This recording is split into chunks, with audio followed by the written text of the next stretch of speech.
శాంతి. ఈరోజు Murali date 15 October 2023. అవ్యక్త BapDada Murali revise date 18/1/1996. ఈరోజు మురళి హెడ్లైను: సదా సమర్థముగా ఉండేందుకు సహజ విధి శుభచింతన చెయ్యండి మరియు శుభచింతకులుగా అవ్వండి. బాప్దాదా చెప్తున్నారు, ఈరోజు స్నేహ సంపన్న స్మృతి దినము. నలువైపులా ఉన్న పిల్లల స్నేహం యొక్క హృదయం యొక్క ధ్వని బాప్దాదా వద్దకు చేరుకుంది. ఈ స్నేహము సుఖస్వరూప స్నేహము. బాప్దాదా ఈ రోజును స్మృతి దినంతో పాటు సమర్థ దినము అని కూడా అంటారు.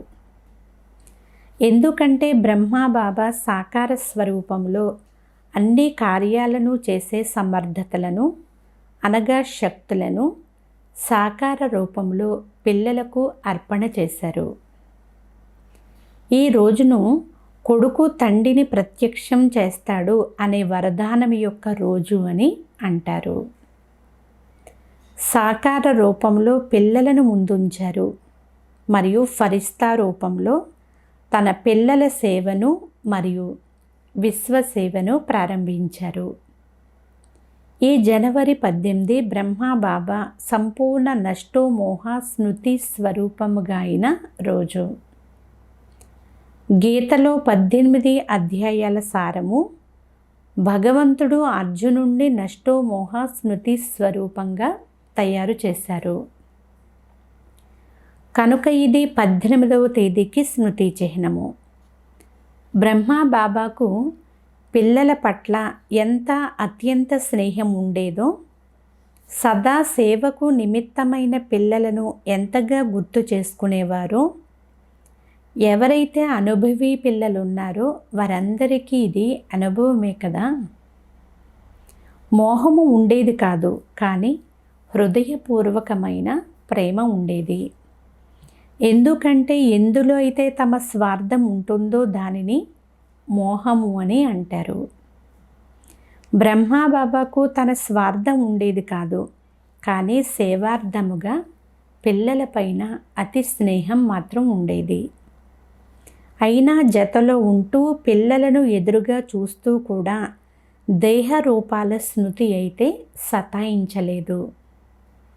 పూర్తి అతీతముగా మరియు ప్రియముగానే ఉన్నారు. అందుకే నష్టోమోహ స్మృతి స్వరూపము అని అంటారు. నాది అనేది ఏదీ లేదు. దేహ భావం నుండి కూడా నష్టోమోహంగా ఉన్నారు. కనుక ఈరోజు అలా తండ్రిని అనుసరించే పాఠాన్ని చదివే రోజు. ఈ అవ్యక్త దినము ప్రపంచములోని అజ్ఞాని ఆత్మలను పరమాత్మ కార్యం వైపు మేలుకొల్పేటటువంటి రోజు. ఎందుకంటే చాలామంది మనుషులు బ్రహ్మా బాబాను చూసి వీరు పరమాత్మ బ్రహ్మయ్యే అని, ఈ బ్రహ్మా కుమారీలు బ్రహ్మనే పరమాత్మగా అంగీకరిస్తారు అని అనుకునేవారు. బ్రహ్మా బాబా సాకారంలో తన పాత్రను పరివర్తన చేసుకున్న తరువాత ఇప్పుడు ఈ బ్రహ్మా కుమారీల భగవంతుడు వెళ్ళిపోయారు. కనుక ఈరోజు కాకుంటే రేపు ఈ బ్రహ్మా కుమారీల కార్యం సమాప్తమైపోతుందని అనుకోవడం ప్రారంభించారు. కానీ బ్రహ్మ ద్వారా కూడా చేయించిన వారు పరమాత్మ. వారు ఇప్పుడు కూడా ఉన్నారు మరియు చివరి వరకు కూడా ఉంటారు అనేది మీకు మాత్రమే తెలుసు. కనుక ఇది పరమాత్మ కార్యము, ఒక వ్యక్తి యొక్క కార్యమైతే కానే కాదు. బ్రహ్మా బాబా సాకార పాత్ర పరివర్తన అయిన తరువాత వీరిని ఏదో ఒక శక్తి నడిపిస్తుంది అని అనుకోవడం మొదలుపెట్టారు. అర్థం చేసుకుంటున్నారు కూడా. ఇప్పుడు కూడా పరమాత్మ ఎవరో పాపం వారికి తెలియదు, కానీ ఏదో శక్తి కార్యం చేయిస్తుంది. ఆ శక్తి ఏది అని చూస్తున్నారు, ఆలోచిస్తున్నారు. అయితే చివరికి అర్థం చేసుకోవలసిందే కదా. కనుక ఇది ఎవరి కార్యము? బ్రహ్మాబాబా కార్యమా లేక బ్రహ్మ ద్వారా పరమాత్మ కార్యమా? ఎవరి కార్యము? ఏ పిల్లలైతే సాకార పాత్ర తరువాత వచ్చారో వారు బ్రహ్మాబాబా తన సాకార పాత్రను ఇంత త్వరగా ఎందుకు పూర్తి చేశారు అని అనుకుంటారు. మేము కూడా చూసేవారము కదా, మేము కూడా కలిసేవారము కదా అని ఆలోచన చేస్తూ ఉంటారు. నిజమే కదా? కానీ కల్పకృతపు గాయనము కూడా ఉంది కదా. కౌరవ సేనకు నిమిత్తముగా ఉన్న మహావీరుల కళ్యాణము ఎవరి ద్వారా జరిగింది? శక్తి ద్వారా జరిగింది కదా. కనుక శక్తుల పాత్ర డ్రామాలో సాకార రూపంలో నిర్ణయించబడింది. అంతేకాక మాతృశక్తి లేకుండా ఈ విశ్వానికి కళ్యాణం జరగడం అసంభవము అని అందరూ అంగీకరిస్తారు కూడా. కనుక బ్రహ్మాబాబా ఫరిస్తాగా ఎందుకు అయ్యారు? సాకార పాత్ర ఎందుకు పరివర్తన అయ్యింది? ఒకవేళ బ్రహ్మాబాబా ఫరిస్తా రూపాన్ని ధారణ చెయ్యకుంటే ఇంతమంది ఆత్మలు ఇక్కడికి చేరుకోలేకపోయేవారు. ఎందుకంటే వాయుమండలంలోని భ్రాంతులు ఈ విశ్వ క్రాంతి యొక్క కార్యాన్ని తేలికగా చేశాయి. కనుక బ్రహ్మాబాబా ఫరిస్తాగా అవ్వడం ఎక్కువ మంది పిల్లల భాగ్యం తెరుచుకునేందుకు కారణమయ్యింది కూడా. ఇప్పుడు ఫరిస్తా రూపంలో సేవలో ఏదైతే తీవ్ర వేగం ఉందో దానిని మీరందరూ చూస్తూనే ఉన్నారు కదా. వేగం పెరిగిందా లేక తగ్గిందా? వేగం పెరిగింది కదా. వేగం తీవ్రమైంది కనుకనే మీరు ఇక్కడికి చేరుకున్నారు. లేకుంటే మీరు మంచి రీతిగా నిద్రపోతూ ఉండేవారు. కనుక ఈరోజు ఎలాగైతే మనుషులు బ్రహ్మాబాబా వెళ్ళిపోయారు అని భావిస్తారో అలా అనుకోవడం కాదు, కానీ తండ్రిని అనుసరించాలి. మేము కూడా ఇలాంటి నష్టో మోహ స్మృతి స్వరూపులుగా అవ్వాలి అనే ఉమంగ ఉత్సాహం రావాలి. ఇది ప్రాక్టికల్ పాఠాన్ని చదువుకునే రోజు అని బాబ్దాదా అంటున్నారు. ఈరోజు మీలో ఎవరి హృదయం నుండి అయినా దుఃఖపు కన్నీరు వచ్చిందా? బయటికి వచ్చిందా లేక లోపల కొద్దిగా వచ్చిందా? ఎవరికైతే కొద్దిగా దుఃఖపు అల వచ్చిందో వారు చేతులెత్తండి. దుఃఖం వచ్చిందా రాలేదా? ఈరోజు బ్రహ్మాబాబాకు సేవా సాతీలుగా అయ్యే రోజు. మీరందరూ సాతీలుగా ఉన్నారా లేక సాక్షిగా ఉన్నారా? సేవలో సాతీలు, మాయ యొక్క పరిస్థితుల్లో సాక్షి. మాయకు స్వాగతం చెప్పారు కదా, లేక అయ్యో ఏమిటి ఇలా జరిగింది అని భయపడతారా?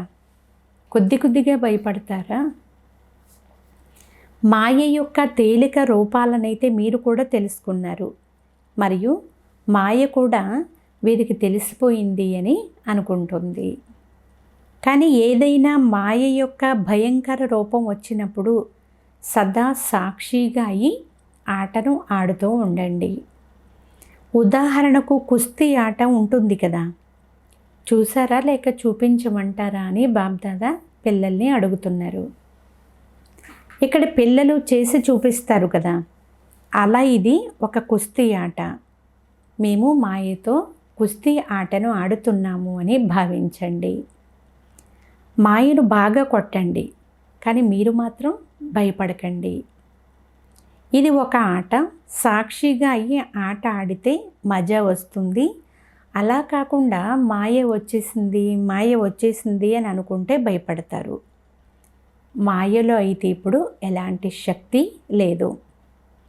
కేవలం బాహ్యానికి సింహంలాగా ఉంది, కానీ అది పిల్లి కూడా కాదు అని బాబా అంటున్నారు. కేవలం మిమ్మల్ని భయపెట్టేందుకు పెద్ద రూపాన్ని తీసుకుని వస్తుంది. దాన్ని చూసి ఇప్పుడు ఏమవుతుందో తెలియదు అని పిల్లలు ఆలోచన చేస్తారు. కనుక ఏం చేసేది, ఎలా అవుతుంది, ఏమవుతుంది అని మాత్రం ఎప్పుడూ అనకండి. బాబ్దాదా ఇంతకు ముందు కూడా ఏం జరుగుతూ ఉందో అది మంచిది, ఏమి జరగబోతుందో అది ఇంకా మంచిది అనే పాఠాన్ని చదివించారు. బ్రాహ్మణులుగా అవ్వడము అనగా అంత మంచిదే. భలే ఎప్పుడు మీ స్వప్నంలో కూడా జరగని విషయాలు కూడా జరుగుతాయి. జ్ఞానంలో వచ్చిన తర్వాత జరిగే చాలా విషయాలు మీకు అజ్ఞాన కాలంలో కూడా జరిగి ఉండకపోవచ్చు. అజ్ఞాన కాలంలో ఎప్పుడూ వ్యాపారంలో నష్టం వచ్చి ఉండదు. కానీ జ్ఞానములో వచ్చిన తర్వాత నష్టం రావచ్చు. అప్పుడు భయపడిపోయి జ్ఞానాన్ని వదిలేద్దామా అని అనుకుంటారు. కానీ ఏదైనా పరిస్థితి వచ్చినప్పుడు ఆ పరిస్థితిని కొంత సమయం కోసం శిక్షకునిగా భావించండి. శిక్షకుడు ఏం చేస్తాడు? శిక్షణ ఇస్తాడు కదా. అలా పరిస్థితి మిమ్మల్ని విశేషంగా 2 శక్తుల అనుభవిగా చేస్తుంది. మొదటిది సహన శక్తి, అతీత స్థితి. నష్టో మోహ, రెండవది ఎదుర్కొనే శక్తి యొక్క పాఠాన్ని చదివిస్తుంది. కనుక ఈ పరిస్థితి 2 పాఠాలను చదివించేందుకు వచ్చింది అని భావించి ఆ పాఠాలను ఇక ముందు కోసం కూడా మీరు నేర్చుకోండి. అంతేకాదు, మేమైతే ట్రస్టీలము, నాదంటూ ఏమీ లేదు అని అంటూ ఉంటారో అది మోసగించేందుకైతే అనడం లేదు కదా. హృదయపూర్వకంగానే అంటున్నారా? మీరు ట్రస్టీలా లేక కొద్దిగా గృహస్థులా? అప్పుడప్పుడు గృహస్థిగా, అప్పుడప్పుడు ట్రస్టీగా అవుతున్నారా? కొత్త సంవత్సరంలో బాబ్దాదాకు 2, 4 బొమ్మలు ఇచ్చారు. అందులో ఒక బొమ్మను ఒకవైపు తిప్పితే సోదరునిగా, మరొక వైపుకి తిప్పితే సోదరిగా అవుతుంది. ఒకే బొమ్మ అలా మారుతూ ఉంటుంది. 1 సెకండులో ఒక విధంగా, మరొక సెకండులో మరొక విధంగా మారిపోతుంది. మీరు అలాంటి బొమ్మ అయితే కాదు కదా. ఇప్పుడిప్పుడే గృహస్థులుగా, ఇప్పుడిప్పుడే ట్రస్టీలుగా అవ్వడం లేదు కదా. కొద్దిగా అప్పుడప్పుడు ఏమైనా అవుతుందా? మీరు భయపడతారు కదా. కనుక మాయ కూడా వీరు భయపడిపోయారు, ఇంకా చాలా బాగా కొట్టాలి అని అనుకుంటుంది. కనుక భయపడకండి. ట్రస్టీలు అంటే ముందే మీ నుండి అన్నీ వదిలిపోయాయి. ట్రస్టీలు అంటే అన్నీ తండ్రికి సమర్పణ చేసేసారు. నాకు ఏమవుతుందో ఏమో, ఇలా ఏమో అనేది వచ్చినప్పుడు గడబిడ అయిపోతుంది. అంతా మంచిదే మరియు మంచి జరగాల్సిందే అని నిశ్చింతగా ఉంటే దీనినే సమర్థ స్వరూపము అని అంటారు. కనుక ఈరోజు ఎలాంటి రోజు? సమర్థముగా అయ్యే, నష్టో మోహాగా అయ్యే రోజు. కేవలం బాబా చాలా గుర్తుకొచ్చారు అని పాట పాడడం కాదు. కనుక బ్రహ్మ బాబా ఫరిస్తాగా అవ్వడం అనేది డ్రామాలో పరమాత్మ కార్యాన్ని ప్రత్యక్షం చేసేందుకు నిమిత్త కారణముగా అయింది. బ్రహ్మ బాబా ఉన్నారా లేరా? పిల్లలు చెప్తూ ఉన్నారు అని. మరి కనిపించడం లేదు కదా. చూడండి, ఎవరైతే వెనుక వచ్చారో వారు చాలా అదృష్టవంతులు. ఎందుకు? ఇప్పుడు సేవ యొక్క సాధనాలు తయారుగా లభించే సమయంలో వచ్చారు. 60 సంవత్సరాల వారు వెన్న తీశారు, మీరేమో వెన్న తినేందుకు వచ్చారు. మీరు యజ్ఞ చరిత్ర వినే ఉంటారు కదా. ఎంత శ్రమ మీరు చేసి ఉంటే పారిపోయేవారు అంటున్నారు బాబా. అంతేకాక వర్తమాన సమయంలో సేవ యొక్క వాయుమండలం తయారై ఉంది. ఇప్పుడు ప్రెసిడెంట్ కానీ, ప్రైమ్ మినిస్టర్ కానీ, ఇతర నేతలు కానీ ఎక్కువ మంది వీరి కార్యం బాగుంది అని అందరూ అంగీకరిస్తున్నారు కదా. వారు చెయ్యగలరా లేదా అనేది వేరే విషయం. ప్రతి ఒక్కరికి వారి పాత్ర ఉంది. కానీ ఇది మంచి కార్యము, ఇది ఇంకా ముందుకు వెళ్ళాలి అనైతే అంటారు. మొదట్లో అయితే బ్రహ్మకుమారీల ముఖం కూడా చూడరాదు అని అనేవారు కదా. ప్రారంభంలో నిమంత్రణ ఇచ్చేందుకు వెళ్ళిన తలుపులు మూసేసేవారు. కనుక మీరు మంచి సమయంలో వచ్చారు కదా. సేవ యొక్క అవకాశాలు చాలా ఉన్నాయి. ఎంత సేవ చేయాలనుకుంటే అంత సేవ కూడా చేయవచ్చు. సాకార బ్రహ్మ వెళ్ళిపోయిన తరువాత కూడా బ్రహ్మ కుమారీలు సిల్వర్ జూబ్లీని జరుపుకున్నారు. గోల్డెన్ జూబ్లీని కూడా జరుపుకున్నారు. ఇప్పుడు డైమండ్ జూబ్లీ వరకు కూడా చేరుకున్నారు అని అందరూ అర్థం చేసుకుంటున్నారు. ఎందుకంటే ఎవరైనా పెద్ద గురువు వెళ్ళిపోతే గడబిడ జరిగిపోతుంది. మరి ఇక్కడ గడబిడ ఏమైనా ఉందా? ఇక్కడైతే ఇంకా వృద్ధి ఉంది, పెరుగుతూ ఉంది. కనుక దీని ద్వారా ఈ కార్యం చేయించేవారు తండ్రి అయిన పరమాత్మ. నిమిత్త మాధ్యమంగా బ్రహ్మాబాబా ఉన్నారు అనేది రుజువవుతుంది. ఇప్పటి పాత్ర వేరు, కానీ డ్రామాలో మొదట మాధ్యమంగా సాకార బ్రహ్మ ఉండేవారు. ఇప్పుడు బ్రహ్మ ఫరిస్తా రూపంలో ఉన్నారు. బ్రహ్మను తండ్రి అని అంటారు. రచయిత అయితే బ్రహ్మయే కదా. ఈ పాత్ర అయితే మధ్య మధ్యలో పిల్లలను పాలన చేసేందుకు నిమిత్తముగా ఉంది. ఇకపోతే బ్రహ్మయే రచయిత. అంతేకాక రచనను రచించే కార్యంలో ఇప్పుడు కూడా చివరి వరకు బ్రహ్మ యొక్క పాత్రయే ఉంది. ఈరోజు పూర్తి రోజంతటిలో ఎవరి వద్దకు మాయ వచ్చింది అని బాబ్దాదా అడుగుతున్నారు. మనవడు మనవరాలు ఎవ్వరూ గుర్తు రాలేదా? ఎలా సమర్థముగా ఉండండి. దీనికి అన్నింటికంటే సహజ విధి 2 పదాలు గుర్తుంచుకోండి. అందరూ 2 పదాలు గుర్తుంచుకోగలరు కదా. పూర్తి మురళి మర్చిపోయినా ఈ 2 పదాలు గుర్తుంచుకొని ప్రాక్టికల్లో చేస్తూ ఉండండి. ఆ 2 పదాల గురించి మీకు తెలుసు, కొత్తవేమీ కాదు. మొదటిది శుభచింతన, నెగిటివ్ను కూడా పాజిటివ్గా చేసుకోండి. దీనినే శుభచింతన అని అంటారు. నెగిటివ్ పాజిటివ్గా అవ్వగలదు, మీరు మార్చగలరు. కేవలం కర్మ చేస్తూ కూడా శుభచింతన నడిచిందా అని చెక్ చేసుకోండి. రెండవది సర్వుల పట్ల శుభచింతకులుగా ఉండడము. శుభచింతన మరియు శుభచింతకులు రెండింటికి చాలా దగ్గర సంబంధం ఉంది అని బాబ్దాదా అంటున్నారు. ఒకవేళ శుభచింతన లేకుంటే శుభచింతకులుగా కూడా అవ్వలేరు. కనుక ఈ 2 విషయాలపైన అటెన్షన్ ఉంచుకోండి. అర్థమైందా? ఏం చేస్తారు? దీనిని మర్చిపోకండి.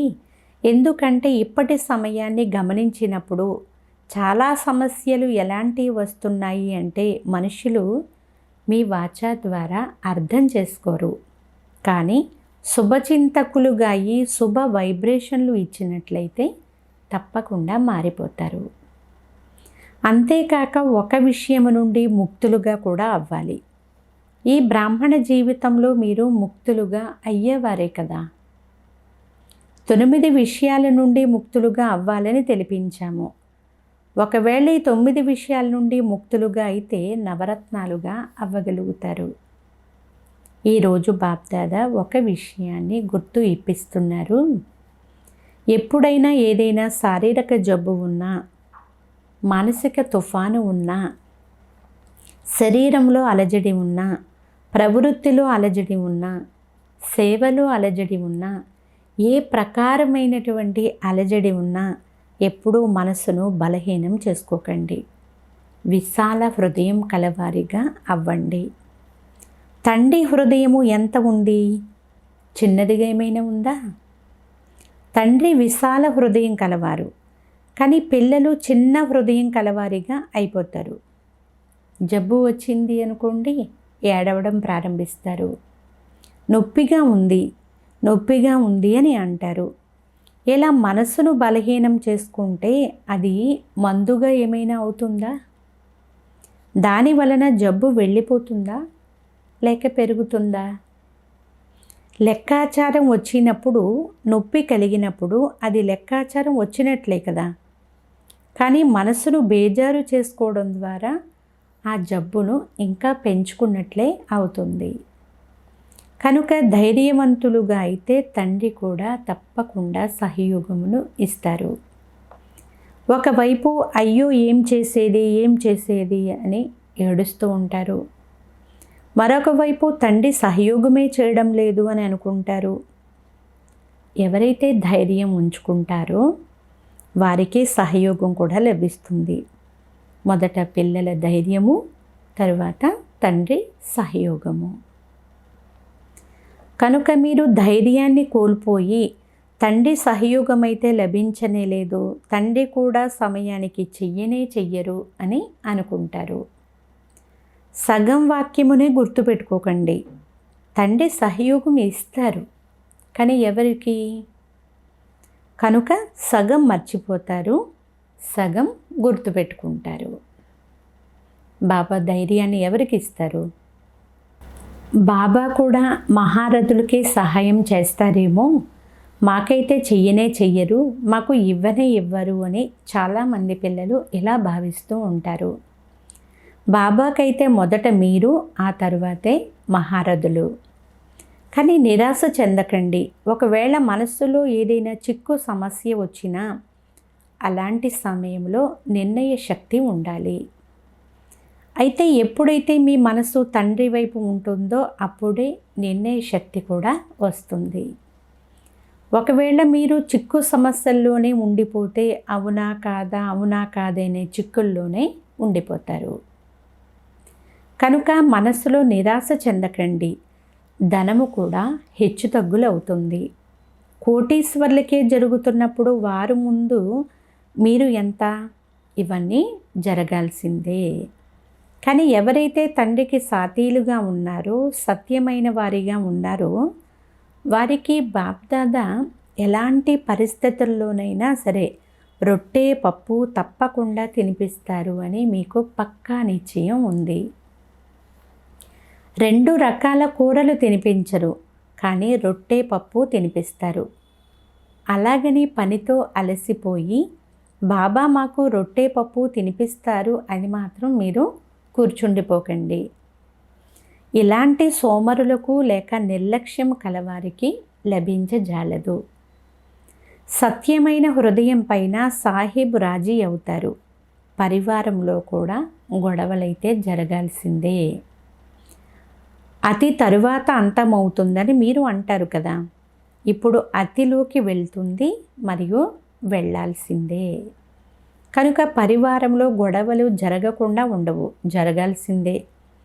కానీ మీరు ట్రస్టీలుగా ఉంటూ సాక్షిగా అయి తండ్రి నుండి శక్తిని తీసుకుని పరిస్థితిని పరిష్కరించుకోండి.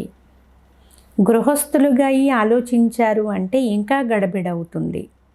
మొదట పూర్తి అతీతముగా ట్రస్టీగా అయిపోండి.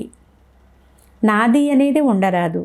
ఈ నాది అనేది నా పేరు చెడిపోతుంది, నన్ను నిందిస్తారు, నా కొడుకును మరియు నన్ను, నా అత్తగారు నన్ను ఇలా చేస్తుంది, ఇలా నాది అనే భావన వచ్చింది అనుకోండి, అన్ని విషయాలు వచ్చేస్తాయి.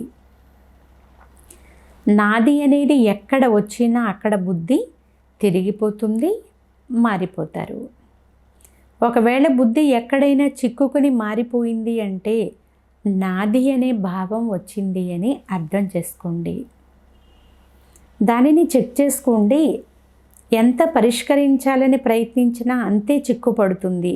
కనుక అన్ని విషయాలలో ఎలా అవ్వరాదు? నిరాశ చెందరాదు. ఎలా అవ్వరాదు? పిల్లలు చెప్తూ ఉన్నాడు బాబా ఇప్పుడు నిరాశ చెందకూడదు అని. కేవలం చెప్పడం కాదు, చెయ్యాలి. ఎందుకంటే మీరు భగవంతుని పిల్లలు. ఇదైతే పక్కా ప్రతిజ్ఞయే కదా, దీనిని మాయ కూడా కదిలించలేదు. ఇది పక్కా ప్రతిజ్ఞ మరియు నిశ్చయము. భగవంతుని పిల్లలు కూడా నిరాశ చెందితే ఇక విశాల హృదయం ఉంచుకునేవారు ఎవరుంటారు? ఇంకెవరైనా ఉంటారా? మీరే కదా. కనుక ఏం చేస్తారు? ఇప్పుడు సమర్థముగా అవ్వండి. తండ్రిని ప్రత్యక్షం చేసే పిల్లలము అనే పాఠాన్ని మీరు పక్కా చేసుకోండి. కచ్చాగా కాదు, పక్కాగా చేసుకోండి. మీరందరూ ధైర్యవంతులే కదా, ధైర్యం ఉందా అని బాబ్దాదా అడుగుతున్నారు. అచ్చా, బాబా పిల్లలకు నమస్తే తెలియజేస్తున్నారు. నలువైపులా ఉన్న సర్వ సమర్థ ఆత్మలకు, సర్వ మాయాజీత్ ప్రకృతి జీత ఆత్మలకు, సదా తండ్రిని ప్రత్యక్షం చేసే పిల్లలకు, సదా మనసులో సంతోషంగా ఉండే పిల్లలకు బాప్దాదా ప్రియ స్మృతులు మరియు నమస్తే. మధురాతి మధురమైన ఆత్మీయ తండ్రికి, ఆత్మీయ పిల్లల యొక్క ప్రియ స్మృతులు, గుడ్ మార్నింగ్ మరియు నమస్తే, నమస్తే, నమస్తే. ఈరోజు విదేశీ పిల్లలు కూడా చాలా గుర్తుకొస్తున్నారు. నలువైపులా ఉన్నవారి మనసు మధువనంతోనే లగ్నమై ఉంది. బాబ్దాదా కూడా పిల్లలందరినీ ఎదురుగా చూస్తూ విశేషంగా స్మృతి మరియు సేవకు ప్రియ స్మృతులు ఇస్తున్నారు. బాబ్దాదా నవరత్నాలలో వచ్చేందుకు ఏ 9 విషయాల నుండి ముక్తులుగా అవ్వాలి అనే సూచన ఇచ్చారో వాటిని ఇప్పుడు తెలియజేస్తున్నాము. 1. క్రోధముక్తులుగా అవ్వాలి. 2. వ్యర్థ సంకల్పాల నుండి ముక్తులుగా అవ్వాలి. 3. ఆకర్షణ ముక్తులుగా అవ్వాలి. 4. పరమతము, పరచింతన, పరదర్శన నుండి ముక్తులుగా అవ్వాలి. 5వ పాయింట్ అభిమానము మరియు అవమానము నుండి ముక్తులు. 6వ పాయింట్ జంజాటాలు లేక గొడవల నుండి ముక్తులు. 7వ పాయింట్ వ్యర్థ మాటలు, డిస్టర్బ్ చేసే మాటల నుండి ముక్తులు. 8వ పాయింట్ అప్రసన్నత ముక్తులు. 9వ పాయింట్ నిరాశ నుండి ముక్తులుగా అవ్వడము. ఈరోజు వరదానము. డబల్ లైట్ స్థితి ద్వారా ఎగిరే కళను అనుభవం చేసే సర్వబంధనముక్తు భవ. సారాంశము. నడుస్తూ తిరుగుతూ నేను డబల్ లైట్ స్థితిలో ఉండే ఫరిస్తాను అనే స్మృతిలో ఉండాలి. ఫరిస్తాలు అనగా ఎగిరేవారు. తేలికైన వస్తువు సదా పైకే కదా ఎగురుతుంది, క్రిందికి రాదు. అర్ధకల్పం క్రిందనే ఉండేవారు ఇప్పుడు ఎగిరే సమయము కనుక ఎలాంటి బరువు కానీ ఎలాంటి బంధనము కానీ నాకు లేదు కదా అని చెక్ చేసుకోండి. మీ బలహీన సంస్కారాల, వ్యర్థ సంకల్పాల, దేహ భావం యొక్క బంధనము లేక బరువు చాలా సమయం నుండి నడుస్తూ వచ్చింది కనుక ఇది చివర్లో క్రిందికి తీసుకొస్తుంది. కనుక బంధన ముక్తులుగా అయి డబల్ లైట్ స్థితిలో ఉండే అభ్యాసమును చేస్తూ ఉండండి. స్లోగన్. ఎవరి వద్ద శుద్ధ సంకల్పాల శక్తి జమ అయి ఉందో వారే మనసా సేవను చేయగలుగుతారు. ఒక విశేషమైన సూచన. ఈరోజు నెలలో 3వ ఆదివారము అంతర్రాష్ట్రీయ యోగ దినోత్సవము. సాయంకాలం 6:30 నుండి 7:30 గంటల వరకు సోదరీ సోదరులందరూ యోగాభ్యాసం చేసే సమయంలో నేను దివ్య ఆకర్షణ మూర్తాత్మను, విశ్వమనే ఆకాశంలో మెరుస్తూ ఉన్నాను. నా దివ్యత లేక పవిత్రత ద్వారా ఆత్మలకు సాక్షాత్కారాలు జరుగుతున్నాయి. తమ మార్గము నుండి తప్పిపోయి భ్రమిస్తున్న ఆత్మలు మళ్ళీ సత్య మార్గంపైకి చేరుకుంటాయి అని యోగాభ్యాసం చేసే సమయంలో విశేషంగా ఈ అభ్యాసం చేయాలి. ఓం శాంతి.